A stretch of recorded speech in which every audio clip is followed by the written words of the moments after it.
The word creepypasta isn't really commonplace in Japan. Instead, they have Sharekowa, a mix of the words stylish and scary. There's also the word kopipe, Japan's version of copypasta. At their core, Western creepypasta are just Sharekowa kopipe. Some, like Kisaragi Station, have made their way overseas. But today, we're diving into terrifying stories famous within Japan. Ones you might not know, but won't forget. Let's get started. This tale was first cited on internet forums in Japan back in 2011. It's been rated by many as among the best internet horror stories out there. 17 years ago, when I was in high school, something happened. Something so terrifying that, for a long time, I convinced myself that it was just a dream. But it wasn't. I grew up in a quiet rural town. The kind of place where nothing ever happened. We had rice fields, mountains, and a tiny karaoke bar an hour away. That was my life. But then, in 1991, something strange happened. A massive religious facility, built on the outskirts of town. Nobody wanted it there. My parents, our neighbors, everyone protested. They wrote petitions, held rallies, even tried to get the media involved. But the organization behind it had power, money, and most importantly, secrets. The town was struggling, and with a large donation, the facility was built anyway. It was a huge compound surrounded by towering walls. A fortress. And yet, despite its size, we never saw anyone go in or out. No voices, no movement, just those enormous gates, looming over us like silent watchers. At first, we were just curious kids. My friends and I would ride past on our bikes, daring each other to get closer. But as time passed and nothing happened, our interest faded. Until one night, in our last year of high school, my friend, let's call him Friend A, made a suggestion. Let's sneak in. He claimed he heard from his parents, who ran a local supermarket, that the inhabitants weren't dangerous. In fact, they were good customers, spending tens of thousands of yen on groceries every single day. But what really caught our attention was the rumor of a beautiful girl who lived in those walls. A girl who visited the store daily. Bored and restless, we agreed to do it. There were supposed to be 7 of us that night, but 2 didn't show. 5 of us gathered outside the abandoned post office near the compound. We left our bikes in the shadows and walked towards the enormous gate. The carvings at the top, twisted faces with hollow eyes, seemed to watch us as we approached. My friends joked about them, saying they looked like demons or hanya, laughing together about how the people inside were probably demon worshippers. That's when A spoke. There's a side entrance. I know how to get in. We followed him along the outer wall until we reached a small wooden door. A pushed it open. No locks, no chains. It creaked softly, inviting us inside. The grounds were empty, just a vast open lot, leading to 3 towering buildings with strange, unfamiliar architecture. No guards, no cameras, just silence. It was almost too easy. Then we found the restroom, a modern, well-lit structure, standing in the middle of the compound like it didn't belong. A sat down on a bench outside and lit a cigarette. Let's take a break, he said. We argued. Staying any longer was risky. If we got caught, it could ruin our lives. But A just smirked, took a drag, and then, without a word, walked into the bathroom. A few moments later, a voice echoed from inside. Hey, come look at this. We hesitated, but curiosity won. One by one, we stepped inside. A was standing by the last stall, grinning.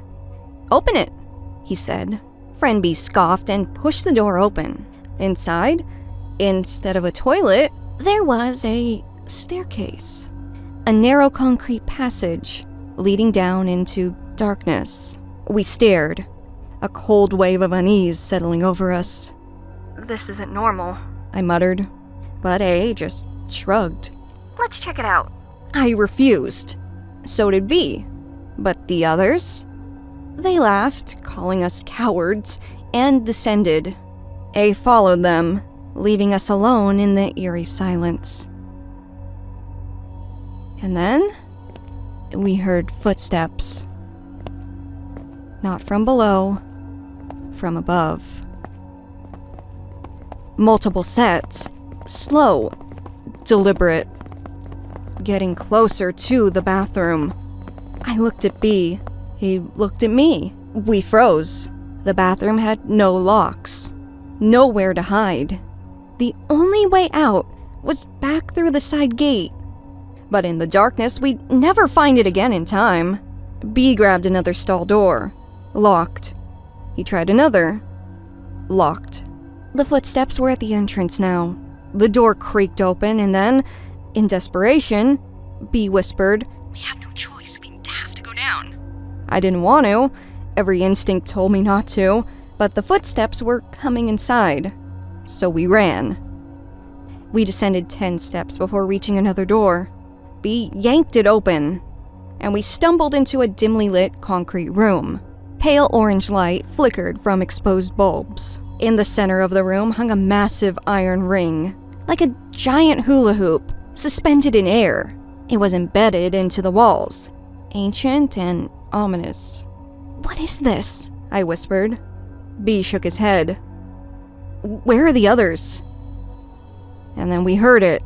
The footsteps had reached the top of the stairs. I squeezed my eyes shut, praying, trying to convince myself that this was all just a prank, a mistake. But then the murmuring started. Low voices, whispering, chanting. 10, maybe more. I opened my eyes, and then the toilet doors upstairs began to open, one by one. I don't know how, but I knew. Those stalls weren't empty when me and my friends had arrived. And then the footsteps began descending. I turned to B. He was trembling. "Run," he whispered. He sprinted towards the iron ring, and the moment he passed through, he vanished. Gone. Not to the other side, not to another room. He just disappeared. I was paralyzed. My mind refused to process what I had just seen. And then, the door behind me creaked open. A figure peeked inside. An old man, with long white hair, wearing a strange golden crown. His face stretched into an unnatural, twisted grin, one of pure malice. I had never felt terror like that before, so I did the only thing I could.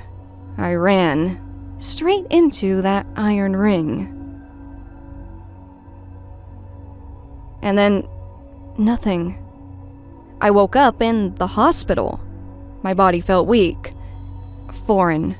A woman was crying at my bedside, calling me her son. A young girl clung to me, sobbing. "Big brother, you're finally awake!" I didn't know them. I didn't know where I was. And then the doctor came in, telling me something that made my blood run cold. "You've been in a coma for almost 2 years. They said I had been found unconscious next to my bicycle, as if nothing had ever happened. My past, my real family, my home, gone. No one remembered A. No one remembered B. No one remembered that night. For years, I convinced myself I was crazy, that my old life had been a hallucination. I even started to believe it. Until last month, a letter arrived at my home. "Do you remember me? It looks like we're the only 2 out of the group that made it out of that place. I know who you are. I know what happened. Meet me. You are not alone." I actually didn't remember the name in the letter at all. It was not a name that belonged to any of my friends that night. Regardless, after 17 years, I think I'm about to find out the truth. I don't know what's going to happen when I meet this person. That's why I wrote all this down online today. I want to leave this here as proof, for my wife and for my younger sister. Wish me luck.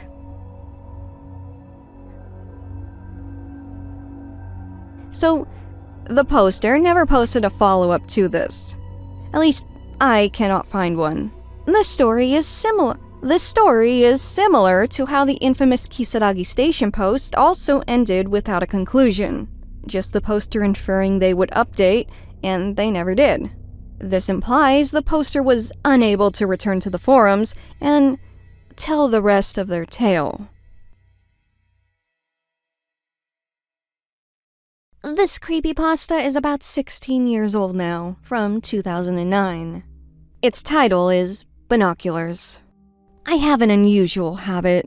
Some might even call it strange. Every night, when the town settles into its slumber, I climb onto my rooftop with a pair of binoculars and watch.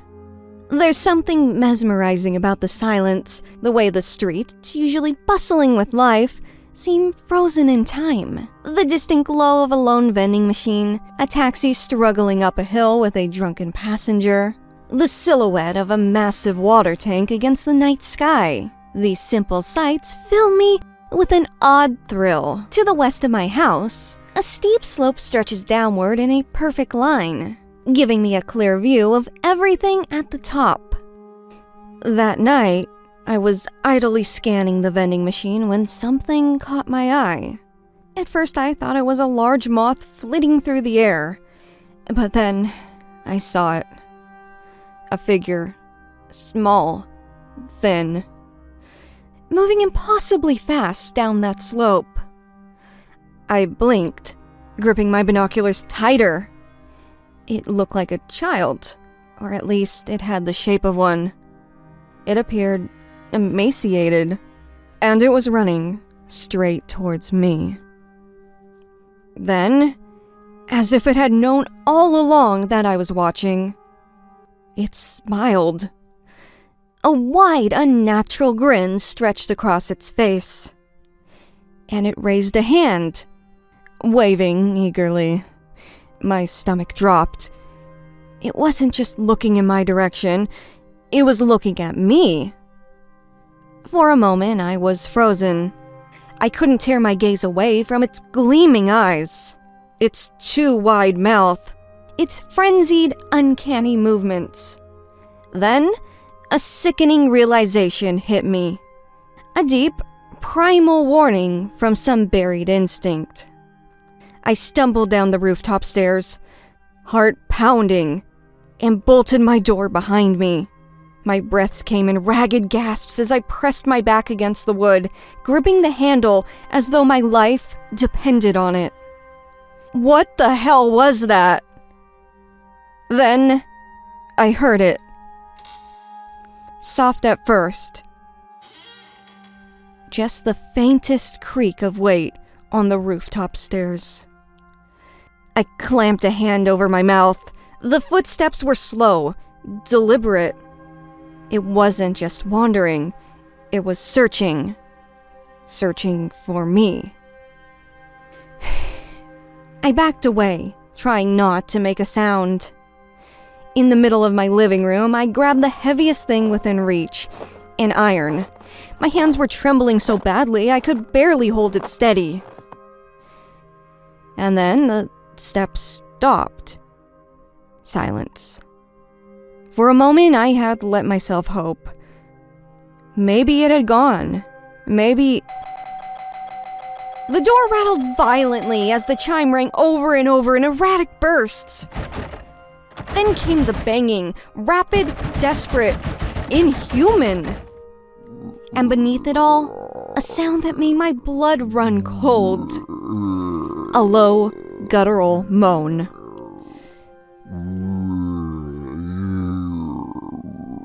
The noise slithered into my ears, unnatural and broken, like something that had never spoken before, but was trying to now. My chest clenched, my body refused to move. The knocking grew louder, more frenzied, shaking the entire door. My pulse pounded so hard that I thought I might pass out. And then, once again, silence. No more knocking, no more moaning. I stood there, iron in hand, heart hammering against my ribs, unwilling to breathe. I didn't sleep that night. I didn't move. I just stood in my living room, waiting, until the first rays of sunlight finally bled through the curtains. Only then did I dare to exhale. I don't know what that thing was. I don't want to know. But I do know one thing. I'll never use those binoculars at night, ever again. The first incarnation of this creepypasta emerged on 2chan around 2005. Those of you familiar with Jujutsu Kaisen may be familiar with that name, but the 2chan thread telling this specific story predates the manga by over a decade. I work in construction. It's not the most glamorous job, but it pays the bills. Most of the time, the work is straightforward. Tear down old buildings, make way for new ones. No big deal. But sometimes, you dig up things that were meant to stay buried. That's what happened when we were assigned to demolish an old temple in Iwate Prefecture. No one visited the place anymore.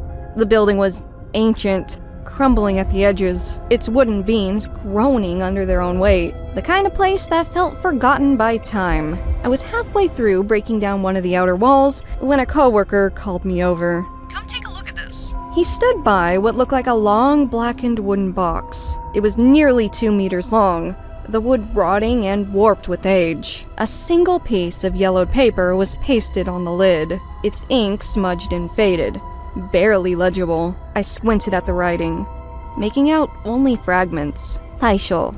Year? July. Spell used. Both sides sealed. A chill ran down my spine. "Where was this?" I asked. "Behind a sealed-off room in the main hall," my colleague said. "No door, no windows. Like they wanted to keep it hidden." That should have been the first warning. Instead, we did what any logical workers would do. We left it alone. The contractor promised to call the property's former head priest in the morning. Let him deal with whatever this thing was. For the night, we stored it in a shelter near the site. If only we'd left it there. The next morning, I got a call from the contractor. His voice was tense. "The former priest is furious. He says under no circumstances should anyone open that box. He's coming to take it himself." A bad feeling twisted in my gut. I called the site supervisor immediately. "Hey, about that box." He cut me off. "Too late. Some idiot's already opened it." My stomach dropped. I rushed to the site. Outside the place we stored the box, a small crowd had gathered, 5 or 6 workers standing in uneasy silence. 2 of them, part-time laborers, sat on the ground, staring blankly at nothing. Their faces were pale, their hands trembling. The site supervisor waved me over. "They opened it last night. Just messing around. But you need to see what's inside." I stepped forward and looked into the wooden box. I've seen some messed up things in my line of work, but this was something else. Inside was a mummified body. Its texture was leathery, its limbs twisted. But the worst part, the thing that made my breath hitch in my throat, it had 2 heads. It wasn't just the heads.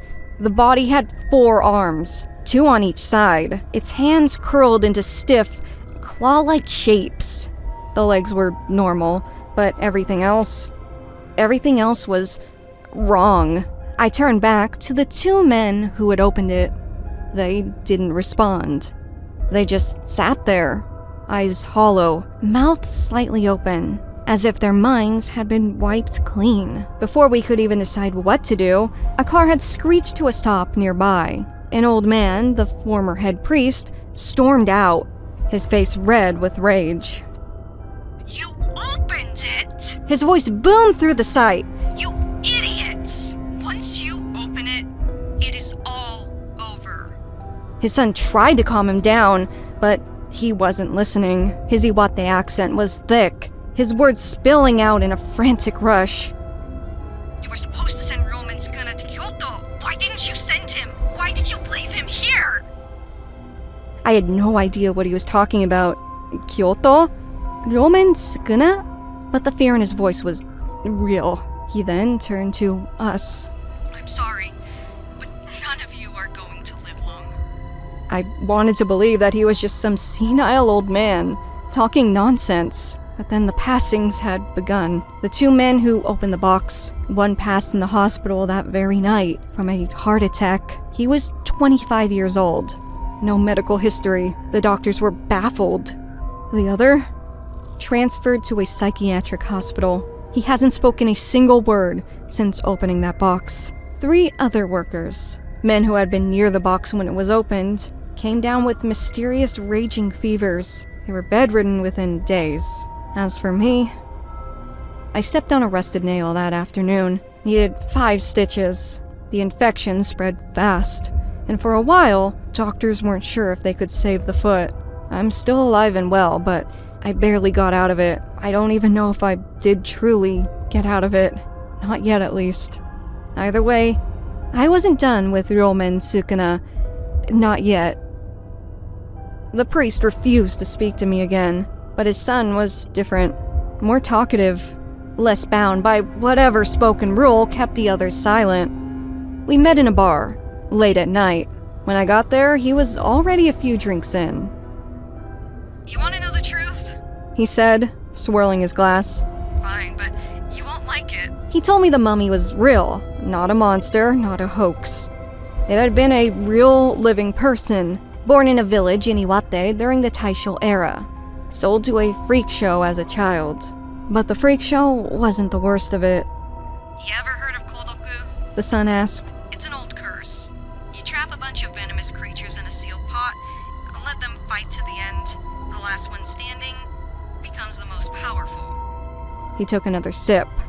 "They did that, but with people. Ryōmen-Sukuna survived," he continued. "Barely, but they didn't let him go. They mummified him and then..." He paused.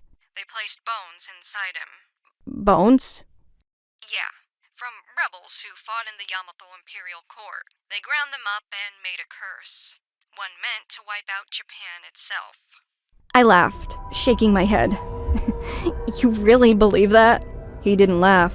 Instead, he pulled out a list of disasters. Fires, earthquakes, epidemics, all occurring whenever Ryōmen-Sukuna had been moved. Then he pointed to one date, September 1st, 1923, the Great Kanto earthquake, 142,000 people. "And where had Ryōmen-Sukuna been that day?" "Near the coast of Sagami Bay," he said quietly. "Right at the epicenter." I swallowed hard. "Where is he now?" The son exhaled. "We don't know." His father had vanished days after taking the box. People had seen him being followed by unmarked cars. No one had heard from him since. The son finished his drink. "I feel bad for you, but you were there when the box opened. That means the curse is on you, too." I never saw him again. And every day since, I wonder, where is Ryōmen-Sukuna now? And what happens when someone opens the box again? To wrap this video up, we have one more creepypasta, or Sharekowa, another tale from 2011 known as Resort Inn. It started as a summer job. 3 of us, myself and 2 friends, landed part-time work at a small rustic inn near the beach. The kind of place that felt frozen in time. The landlady, Makiko-san, was warm and lively, her booming laughter filling the guest house. The inn was cozy, unassuming, but from the very start, something felt off. It was initially a simple, carefree plan. Spend a few weeks working at a quiet seaside inn, and spend our off time relaxing at the beach. But from the very moment we arrived at the inn, something felt very wrong. The building was old, the kind that makes creaks even when no one's moving. The wooden halls carried the scent of sea salt. and something else. Something stale. Makiko-san was always full of warmth and laughter. But when we asked her about the second floor of the inn, her response was too quick. "Oh, that floor isn't in use," she said, smiling, and we believed her. At first, but that's when friend B noticed something strange. "I see her take meals up there," he told us one evening, eyes darting towards the shadowed staircase outside. She goes up, stays for about 5 minutes, then comes back down with an empty tray. But we had never seen anyone else at the inn, and we never heard footsteps above us. None of us stayed on that second floor. But it didn't take long for the unease to burrow into our minds like a splinter. We tried to ignore it. We tried to explain it away. But the more we watched, the more the questions piled up. And then we did something stupid. We decided to go up there ourselves. We waited until nightfall. The inn was silent, every guest asleep. As expected, Makiko-san emerged from the kitchen, tray in hand. She then stepped outside to the staircase. 5 minutes later, she returned, moving quickly, as if afraid to linger. We had held our breath, waiting until she disappeared down the hall. And then we crept to the door leading up. My fingers wrapped around the handle. I hesitated, but with a click, the door swung open. A gust of hot, rancid air poured out, thick with the stink of rotting food and something worse. "What the hell is that?" I stepped inside. The stairwell was too narrow, barely wide enough for one person. The walls felt close, suffocating. The dim glow from the first floor barely reached the top. At the very end of the hall, a door loomed in darkness. I swallowed hard. I'll go. A and B didn't argue. I started climbing, each step groaning under my weight. And then, halfway up, I heard it. I froze. The sound was coming from above me. A slow, deliberate scraping noise. I turned back. A and B stood at the bottom, their faces pale, but their thumbs awkwardly raised. They hadn't heard it. I swallowed my fear and pressed on. The smell worsened. A festering mix of decay and sewage. Flies buzzing somewhere in the dark, I couldn't see where. My stomach churned as I reached the top landing. That's when I saw it. A mountain of rice, piled in the corner, rotting and crawling with maggots. And the door, the nailed shut door, thick wood planks covered it, hammered down with countless rusted nails. Dozens of paper charms were plastered across the surface of this wood, their ink faded and curling at the edges.